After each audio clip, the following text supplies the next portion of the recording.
Hi, everyone. Welcome to another episode. I'm excited to talk to you today about alcohol and sleep.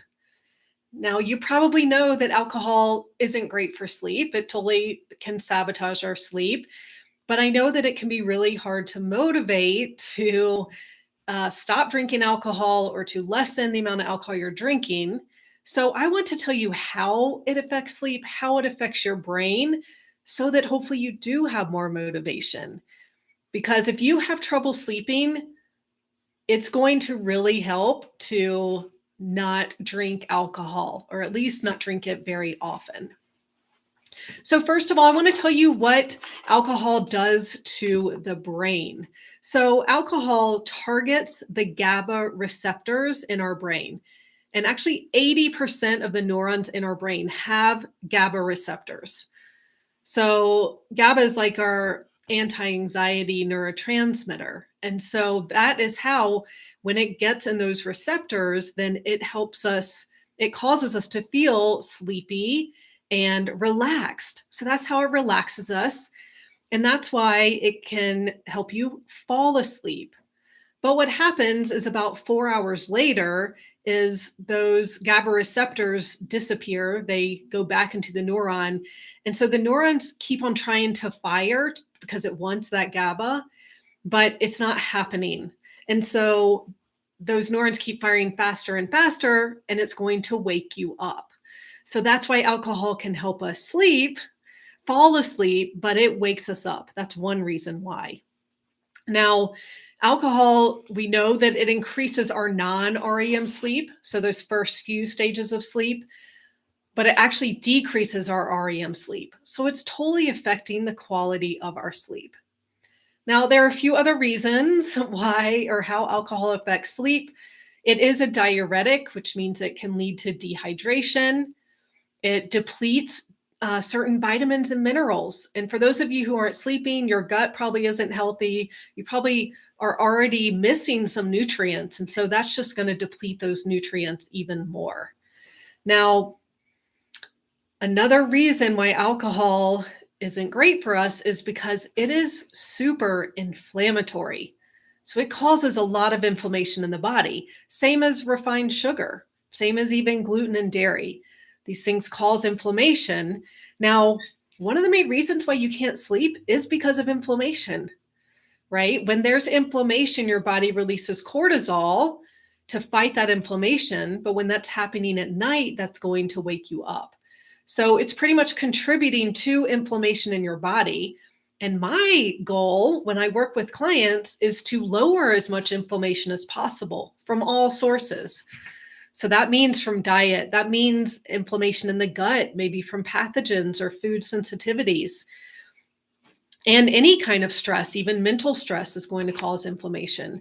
So alcohol is just one piece of that picture, but it can be a significant contributor to inflammation. So it's definitely important to minimize alcohol if you aren't sleeping. Now, another reason is because alcohol affects our blood sugar levels. So we know that alcohol is pure sugar to our bodies. And so it's going to lead to that blood sugar roller coaster where it spikes blood sugar really high. Then your body releases insulin. And so then it drops really low. And then your body releases glucose for quick energy, which spikes your blood sugar again. And then you might even crave something sweet, something processed, more alcohol, to raise your blood sugar again. So it totally messes with our blood sugar. And whenever your blood sugar drops too low in the night, your body's going to release cortisol, which causes your cells to release glucose to raise your blood sugar to give you energy, but that's totally going to wake you up. So there's even evidence that, or some researchers think that alcoholism is actually blood sugar or sugar addiction. Because it gives the body so much sugar. And I know I have a friend who has some health problems, and so she's giving up alcohol, and she's finding that she's craving sugar even more.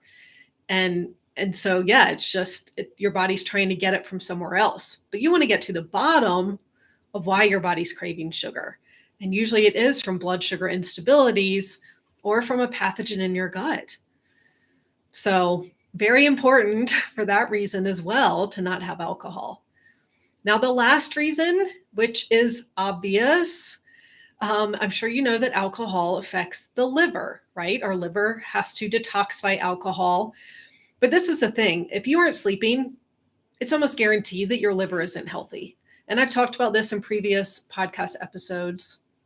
So feel free to go back and watch those. But yeah, most of my clients, their liver needs some support. And that's because our liver has to deal with so many different toxins and we get them everywhere, right? They're everywhere in our environment, they're in our food. Keep up with all the toxins that it needs to detoxify.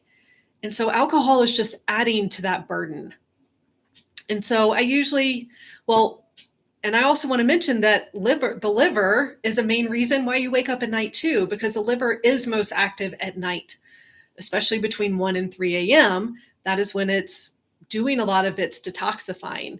And so if it has more toxins than it can handle, then those toxins end up circulating around, causing all this inflammation, causing your body to release cortisol, which makes you wake up. So the liver is a huge part of sleep as well. So I do recommend that most of my clients give up alcohol for 90 days while we're doing the other things I recommend for the 90 days, depending on their test results. Now, for someone who that's going to be very difficult, then we negotiate and I meet them where they are. So maybe it's 30 days, or maybe it's have one drink once a week, or whatever it is. But significantly cutting down on alcohol can make a huge difference. I have clients who started sleeping so much better, mainly because they cut out alcohol. So, and also I know if this is a habit for you, if this is something that you're doing daily or every weekend or whatever, it's hard. It can be hard to give it up, to motivate to give it up. So that's partly where the testing comes in, where when you see on the test that your liver isn't healthy, then that's more motivation. And then I also give different tools and strategies to help make this easy, because I know that changing habits isn't easy. And so, but with different tools and strategies, it can be a lot easier to where it's not a big deal. Like I rarely drink these days because I got to the point where I couldn't tolerate it anymore. My liver was so unhappy. And so I wasn't even able to drink. And now, even though I could, it's not even worth it to me. I've gotten used to not having it most of the time. And so that's how it can be for you too. It can just not be a big deal to not have this all the time. And if that seems unimaginable to you, and that's what's keeping you from fixing your sleep, then you really want to look into that and get some help for that. And that is exactly what I can help you with. So we can do the lab testing that shows what's going on in your body, help you change those habits that are going to help you restore your health so that you can sleep naturally. And you can find a link to book a call with me in the show notes. All right, everyone, I will talk to you next week.